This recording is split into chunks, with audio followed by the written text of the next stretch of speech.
Hi viewers, welcome to our channel. ప్రస్తుతం మనతో పాటు దామ బాలాజీ గారు సీనియర్ జర్నలిస్ట్ ఉన్నారు. వారితో ఒకసారి మాట్లాడదాం. సార్ నమస్కారం సార్. నమస్తే. సార్ కొన్ని రోజుల నుంచి కూడా ఆర్జీవి గారి అరెస్టు పైన ఒక పెద్ద చర్చే జరుగుతుంది సార్. పోలీసులేమో బృందాలుగా ఏర్పడి అతను వెతుకుతున్నారు, అతను అజ్ఞాతంలో ఉన్నారని వాళ్ళు చెప్తారు. ఆయనేమో టీవీ ఛానల్స్ దగ్గరికి వెళ్ళేసి ఇంటర్వ్యూలు ఇస్తున్నారు. ఇంత ధైర్యంగా అంటే పోలీసులు అరెస్ట్ చేస్తారన్న భయం కూడా లేకుండా ఆర్జీవి గారు ఈ విధంగా ఇంటర్వ్యూలు ఇవ్వడం పట్ల ఒక అనుమానం చాలా మందిలో కలిగింది సార్. అది లోకేష్ గారితో ఆర్జీవి గారికి ఒక డీల్ కుదిరిపోయింది. అరెస్టు కన్ఫర్మ్ అయితే అవ్వదు ఆర్జీవి గారిది అని చెప్పేసి చెప్తున్నారు సార్. మరి నిజంగా ఆ డీల్ కుదిరే అవకాశం ఉందా? మరి పోలీసులు ఇప్పుడు ఏం చెప్తున్నారు? వెతుకుతున్నారు కదా, అజ్ఞాతంలో ఉన్నారని చెప్తున్నారు కదా, ఏంటి అసలు? ఆర్జీవి మామూలుగా మొన్న కూడా ఒక 26 పాయింట్ల ఒక నోటు రిలీజ్ చేశాడు, ప్రెస్ నోటు. దాని తర్వాత ఆయన చాలా మీడియా ఛానల్స్తో ఆయన మాట్లాడుతున్నారు. నిన్న కూడా ఒక పెద్ద మీడియా ఛానల్ ఆయన వెళ్ళి అక్కడ చాలాసేపే క్వశ్చన్స్కి ఆన్సర్స్ ఇచ్చాడు, తన అభిప్రాయం చెప్పాడు.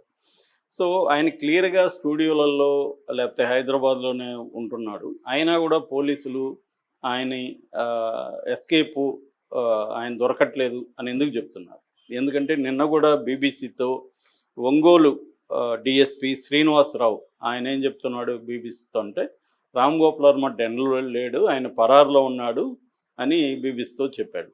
సో బీబీసీ వాళ్ళు ఆర్జీవీని కాంటాక్ట్ చేస్తే ఈయన దానికి రిప్లై ఇవ్వలేదు, కాంటాక్ట్లోకి రాలేదని కూడా వాళ్ళు రాశారు. అంటే క్లియర్గా ఒక పక్క పోలీసులేమో ఈయన పరారులో ఉన్నాడు, అందుబాటులోకి రాలేదు, డెన్కి వెళ్తే డెన్లో లేడు, ఇవన్నీ వాళ్ళు చెప్తున్నారు.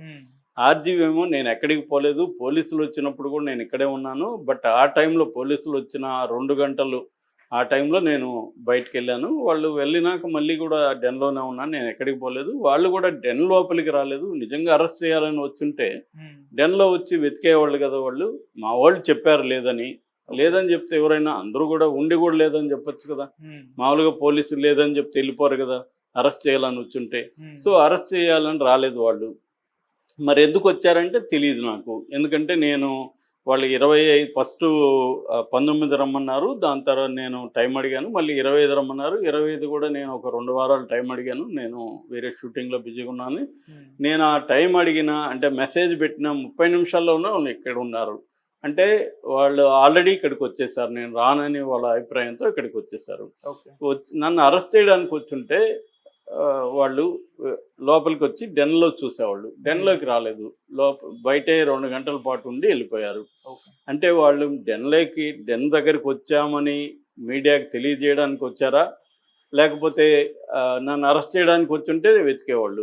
మరి ఎందుకు వచ్చారు అనేది నాకు కూడా తెలియదు. ఎందుకంటే నేను టైం అడిగే లోపలే 30 నిమిషాల్లోనే ఇక్కడికి వచ్చారంటే ఆల్రెడీ వాళ్ళు హైదరాబాద్లోనే ఉన్నారు అనేది ఆయన చెప్తున్నాడు. రెండోది ఆయన మామూలుగానే ఆయన లాజికల్గా మాట్లాడతారు కాబట్టి అనేక విషయాల్ని ఆయన వైపు నుంచి సమర్థించుకుంటూ ఆయన మాట్లాడారు. అందులో ఇదేదంతా ఎవరు ఎక్కడ మాట్లాడినా ఫైనల్గా కోర్టులో తేలాలి, అది కూడా ఆయన కూడా అదే అంటున్నాడు. నేను ఫైనల్గా లా అబైడింగ్ సిటిజన్, ఖచ్చితంగా ఇప్పుడు వాళ్ళు లేదు మేము 2 వారాల టైం ఏమో ఇప్పటికిప్పుడు నువ్వు రావాలంటే వెళ్తాను నేను, అదేమీ లేదు. అడిగాము మామూలుగా టైం ఇస్తే ఓకే, లేకపోతే లేదు. రెండవది నేను వర్చువల్గా అటెండ్ అవుతానని కూడా వాళ్ళకి చెప్పాను. ఎందుకంటే ఇదేమీ హత్య కేసు కాదు, లేకపోతే దేశద్రోహం ఇంకోటో సీరియస్ క్రైమ్ కాదు. ఇది ఎప్పుడో 1 ఇయర్కి ముందు పెట్టిన ఒక ట్వీట్ మీద ఎవరో సంబంధం లేని ఒక వ్యక్తి ఇచ్చిన కంప్లైంట్ సంబంధించిన ఇది. సో ఇది ఆల్రెడీ నేను కోర్టులో కూడా వేసాను, ఇవన్నీ ఆయన నిన్న చెప్తున్నాడు. సో బేసిక్ ఏంటంటే నవంబర్ 10న అక్కడ మద్దిపాడు మండల తెలుగుదేశం కార్యదర్శి మొత్తనపల్లి రామలింగయ్య అనే వ్యక్తి ఫస్ట్ కేసు పెట్టాడు. దాని తర్వాత అక్కడక్కడ కేసులు పెడుతూ వచ్చారు. అమలాపురం దగ్గర నుంచి అన్ని చోట్ల ఈయన మీద ఇప్పటి వరకు 9 కేసులు నమోదైనట్టుగా చెప్తున్నారు. సో ఈ కేసులకు సంబంధించి ఆయన హైకోర్టులో ఫస్ట్ కేసుల్ని కొట్టేసేమని వేశారు, హైకోర్టు కొట్టడానికి ఒప్పుకోలేదు. దాని తర్వాత ఆయన ఏం చేశారంటే ఈ ముందస్తు బెయిల్కి అప్లై చేసుకోమని హైకోర్టు చెప్పింది, ముందస్తు బెయిల్కి అప్లై చేస్తూ ఆయన పిటిషన్ వేశాడు. దాని తర్వాత ఆయన ఇంకొక ఛాలెంజ్ చేస్తాడు కోర్టులో. అదేంటంటే ఒక నేరానికి ఒక ఎఫ్ఐఆర్ ఉండాలి తప్ప ఇన్ని ఎఫ్ఐఆర్లు ఎలా ఉంటాయి అనేది ఈయన ప్రశ్నించాడు. దాంతో అది ఇప్పుడు డిసెంబర్ 2కి అంటే రేపటికి అది కోర్టులో వాయిదా ఉంది. అయితే ఇక్కడ ఏంటంటే ఇప్పుడు వస్తున్న కొత్త వార్త ఏంటంటే రామ్ గోపాల్ వర్మ ఇంత ధైర్యంగా బయటకు వచ్చి మాట్లాడడం, అట్లాగే పోలీసులు ఈయన ఇక్కడ ఉన్న అందరికీ అందుబాటులో ఉన్న పోలీసులేమో డిఎస్పి శ్రీనివాసులు ఆయన పరారులో ఉన్నాడని చెప్పడం, ఇవన్నీ చూస్తూ ఉంటే పోలీసులు ఆర్జీవి కలిసి ఏదో డ్రామా ఆడుతున్నారు. అంటే ఆర్జీవి ఆల్రెడీ లోకేష్తో ఎప్పటి నుంచో ట్రై చేస్తున్నాడని మనం కూడా చెప్పుకున్నాం. ఆల్రెడీ వార్తలు వచ్చాయి. ఎలక్షన్ ముందే 3 నెలల ముందే ఆయనకి ఒక ఏదో ఒక డౌట్ వచ్చింది. తెలుగుదేశం మళ్ళీ అధికారంలోకి వస్తుందేమో అని డౌట్ వచ్చింది. అందుకని ఆయన తన పట్ల కోపంగా ఉన్న లోకేష్తో కాంప్రమైజ్ అవ్వడానికి ట్రై చేశాడు, వేరే మధ్యవర్తులను పంపాడన్న ఒక వార్త వచ్చింది. అందులో నిజమా అబద్ధం తెలియదు, కానీ పాజిబిలిటీస్ అయితే ఉన్నాయి. ఎవరైనా ఇప్పుడు మన మీద కేసులు పెట్టినప్పుడు మనం ఏం చేస్తాం, ఒకటి లీగల్గా ఎదుర్కోవాలి, 2 లీగల్ కంటే కూడా లాబింగ్ చేయగలిగితే బెటరు. ఎందుకంటే లీగల్ ప్రాసెస్ అనేది ఇండియాలో క్రిమినల్ జస్టిస్ సిస్టమ్ అనేది ప్రాసెస్ ఈజ్ పనిష్మెంట్. ఇప్పుడు ఈయన మీద పెట్టిన కేసులు ఏవి రేపు కోర్టులో నిలబడకపోవచ్చు, కానీ ఈయన ఇవన్నీ ఫేస్ చేయాలి. 9 కేసులు పెట్టారు, 9 కేసుల్లో తిరగాలి, ఈయన కోర్టులకు వెళ్ళాలి, విచారణకు వెళ్ళాలి. ఒకవేళ ఈయన మీద ఈ మధ్య ఏం చేస్తున్నారు, అక్కడ ఆంధ్రప్రదేశ్లో పోస్టులు పెడుతుంటే కూడా బెయిల్ రాని వేరే సెక్షన్లో క్రిమినల్ యాక్టివిటీస్ కింద పెడుతున్నారు.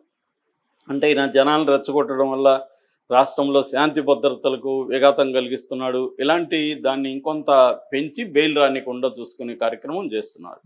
దీనివల్ల ఏమవుతుంది, ఈయన రేపు జైలుకి వెళ్ళే పరిస్థితి కూడా ఏర్పడవచ్చు. ఇవన్నీ ఎందుకు మనం ఫేస్ చేయాలి, మనకున్న కాంటాక్ట్స్ ద్వారా దీన్ని పరిష్కరించుకోవచ్చు, ఏదో వాళ్ళకి పర్సనల్గా సారీ చెప్పడం అలాంటివి చేస్తే పోతుంది కదా అనేది ఎవరైనా అనుకుంటారు. ఆర్జీవీ కూడా అనుకునే అవకాశం ఉంది. ఎందుకంటే ఆర్జీవీకి మంచి సంబంధాలు ఉన్నాయి. ఇక్కడున్న చీఫ్ మినిస్టర్ ఆర్జీవీ ఫ్రెండే రేవంత్ రెడ్డి. అట్లాగే అక్కడ కూడా ఆంధ్రప్రదేశ్లో కూడా తెలుగుదేశం నాయకులు చాలామంది ఆయనకి తెలిసిన వాళ్ళు ఉంటారు, అభిమానులు ఉంటారు. సో లేదా ఫ్రెండ్ ఆఫ్ ద ఫ్రెండ్ ఉంటారు.